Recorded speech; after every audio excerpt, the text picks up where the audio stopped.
Los textos recreativos son aquellos en los que el emisor expresa sus emociones y sentimientos como resultado de la imaginación y la creatividad. Las funciones que predominan en este tipo de textos son la emotiva y la poética. La función emotiva trata de sensibilizar al receptor y crear en él una grata emoción, mientras que la función poética se utiliza un lenguaje elegante y sofisticado. Como recordarás, narrar significa contar con precisión los sucesos que el emisor observa y describe a detalle, ya sea de manera cronológica u ordenada, o en forma anacrónica o desordenada, como es el caso de los textos policíacos e historias de detectives que comienzan por un crimen y luego se van descubriendo los motivos del asesinato. El narrador es quien relata los sucesos y describe cómo se entrelazan en la historia que se lleva a cabo en un fragmento de tiempo y lugar determinado. Los narradores se clasifican en: narrador omnisciente es el que conoce todo sobre los personajes, sus sentimientos y pensamientos. Narrador en primera persona, yo, aparece como un personaje que narra la historia o como testigo y es de gran relevancia. Narrador en segunda persona, tú. Este tipo de narrador a veces actúa como interlocutor entre los que están leyendo u oyendo la historia. Narrador en tercera persona, él, ellos. Se refiere al narrador que cuenta las acciones que realizan los personajes desde una perspectiva lejana. Los personajes forman parte esencial de la narración. De acuerdo a su participación en la historia, será su clasificación. Así encontramos: protagonista. Es el personaje más importante en una historia y en torno a él gira toda la acción. Antagonista. Actúa de manera contraria al principal. Generalmente es el villano de la historia. Secundarios. Son los ayudantes de los personajes principales. Fugaces. Son los personajes que aparecen pocas veces, su participación no es muy relevante. Como recordarás, la estructura de una narración debe contener inicio, desarrollo y desenlace.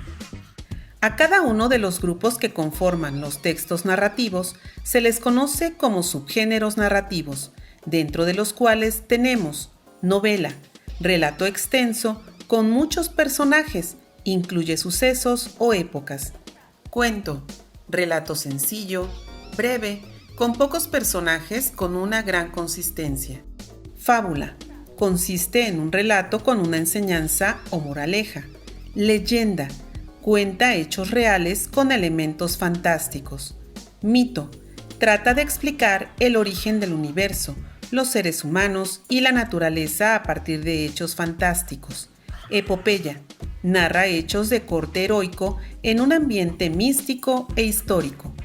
Otro de los textos recreativos literarios es el poético, al que también se le llama género lírico, debido a que en la antigua Grecia este tipo de composiciones se acompañaban con un instrumento musical llamado lira.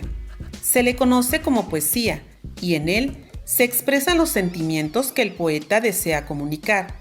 Es subjetivo y algunos de los elementos esenciales de un poema son el metro, ritmo, métrica y la utilización de figuras retóricas. La función del lenguaje que predomina en un poema es la poética, en la que el sujeto lírico es el autor del poema y el destinatario poético es la persona a quien va dirigido el poema. Los subgéneros líricos se clasifican en oda. Se vincula con los sentimientos de admiración y entusiasmo. Suele tener un carácter solemne y un lenguaje de gran admiración. Himno. Se refiere a los cantos litúrgicos de las iglesias. En ocasiones tienen un sentido nacional o político. Canción. Es la expresión del sentimiento amoroso, triste o alegre, interpretados en forma de canto con música. Copla.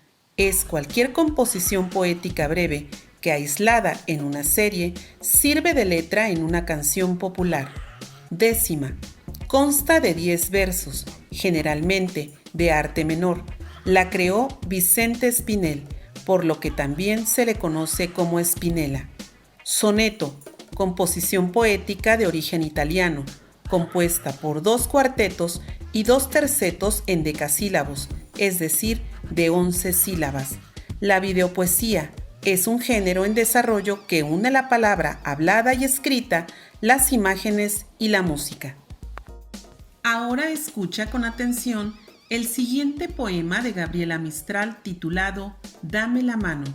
Escribe una interpretación, además trata de elaborar tu propio video poesía, seleccionando algún poema que sea de tu agrado. Éxito en tus actividades con relación a la poesía.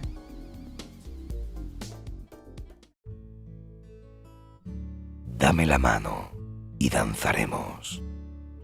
Dame la mano y me amarás.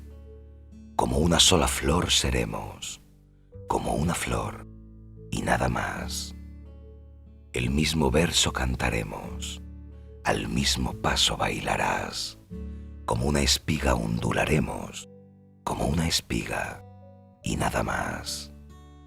Te llamas Rosa y yo Esperanza, pero tu nombre olvidarás, porque seremos una danza en la colina y nada más.